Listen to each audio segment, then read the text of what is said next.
Which of the following interventions is most likely to improve renal perfusion during cardiopulmonary bypass and reduce the incidence of AKI? A. Use of higher doses of vasopressors to maintain blood pressure. B. Decreasing the temperature of the perfusion circuit. C. Using a hemodilution technique to reduce blood viscosity. D. Minimizing the duration of aortic cross-clamping ***. Answer: D. Minimizing the duration of aortic cross-clamping. Explanation: the duration of aortic cross-clamping is an important factor that can reduce renal perfusion during surgery, leading to ischemia. Minimizing the time the aorta is clamped helps reduce the risk of AKI by maintaining better renal blood flow and oxygen delivery to the kidneys. While vasopressors and hemodilution might help in some cases, reducing ischemic time is the most effective way to protect the kidneys during CPB. Which of the following is a key feature of the classic presentation of AKI following cardiopulmonary bypass? A. Sudden onset of oliguria or anuria. B. Immediate onset of diuresis post-surgery. C. Progressive development of hyperbilirubinemia. D. Development of peripheral edema within hours postoperatively. Answer: A. Sudden onset of oliguria or anuria. Explanation: the classic presentation of AKI following CPB is a sudden reduction in urine output, often seen as oliguria or anuria, within hours to days after surgery. This occurs due to renal ischemia and the inability of the kidneys to filter waste products effectively. Diuresis typically occurs later, if at all, in the recovery process. What is the role of renal dose dopamine in preventing AKI during cardiopulmonary bypass? A. It increases renal perfusion by acting as a vasodilator. B. It enhances the excretion of sodium and water. C. It reduces systemic vascular resistance, lowering blood pressure. D. It improves cardiac output, indirectly improving renal perfusion. Answer: A. It increases renal perfusion by acting as a vasodilator. Explanation: renal dose dopamine has traditionally been thought to improve renal perfusion by dilating renal blood vessels, particularly the afferent arterioles. However, evidence supporting its efficacy in preventing AKI is limited, and it is no longer routinely used in clinical practice for this purpose. Despite its theoretical mechanism, its use in AKI prevention is not proven to offer significant benefits. Which of the following would be the most useful for monitoring kidney function in patients undergoing CPB, especially in the early postoperative period? A. Serum creatinine and urine output. B. Blood gas analysis and serum potassium levels. C. Hemoglobin levels and arterial pH.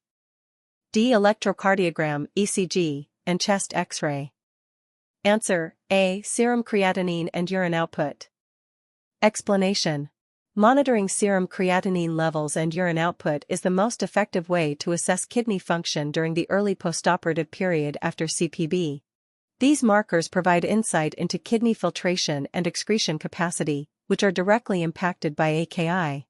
Blood gas analysis, hemoglobin, and ECG are important but are not specific to renal function. Which of the following is the best strategy to manage a patient with established AKI after cardiopulmonary bypass? A. Immediate initiation of renal replacement therapy, RRT. B. Conservative management with diuretics and monitoring of renal function. C. Encouraging fluid restriction to avoid volume overload. D. Early initiation of vasopressor therapy to support renal perfusion. Answer: B. Conservative management with diuretics and monitoring of renal function. Explanation: in cases of mild AKI, conservative management including fluid balance monitoring, use of diuretics to promote urine output, and close monitoring of renal function is the initial approach. Renal replacement therapy, RRT, is reserved for cases of severe AKI, particularly when fluid overload or electrolyte abnormalities become life-threatening. Which of the following is most likely to increase the risk of AKI after cardiopulmonary bypass in diabetic patients? A. Poor glucose control during surgery.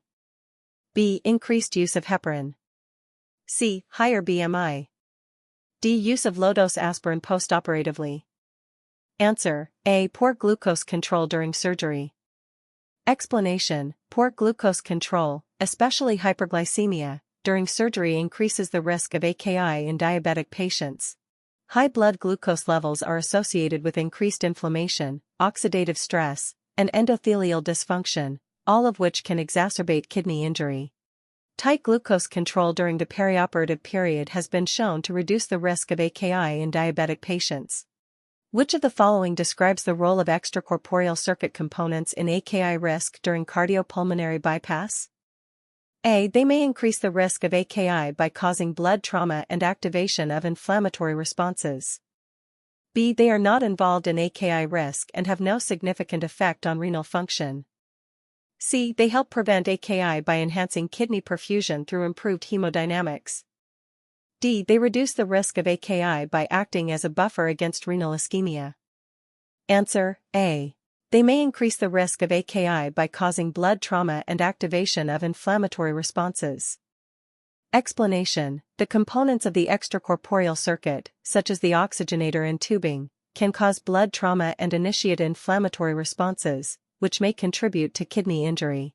This is known as pump-induced inflammation and is one of the factors that can lead to AKI during or after CPB. Strategies such as biocompatible surfaces and reducing circuit duration are used to mitigate this risk. Which of the following is a key risk factor for the development of AKI in patients undergoing cardiopulmonary bypass, particularly in older adults? A. Male gender. B. Age greater than 70 years. C. Use of antifibrinolytic agents. D. High preoperative hemoglobin levels. Answer: B. Age greater than 70 years. Explanation: older age is one of the most significant independent risk factors for AKI during or after CPB. Renal function declines with age, and older adults have a higher risk of hemodynamic instability, vascular calcification, and pre-existing chronic kidney disease, all of which contribute to a higher likelihood of AKI following surgery. Which of the following is the most effective way to monitor renal function during and after cardiopulmonary bypass? A. Measuring blood urea nitrogen, BUN. B. Assessing serum creatinine levels. C. Monitoring urine output. D. Measuring renal blood flow via Doppler ultrasound. Answer: C. Monitoring urine output. Explanation: monitoring urine output is one of the most important indicators of renal function during and after CPB. A significant reduction in urine output, oliguria or anuria, is often the first sign of AKI. While BUN and serum creatinine levels are used to assess renal function, they may not change significantly in the early stages of AKI. Renal blood flow measurement using Doppler ultrasound is not commonly used for routine monitoring.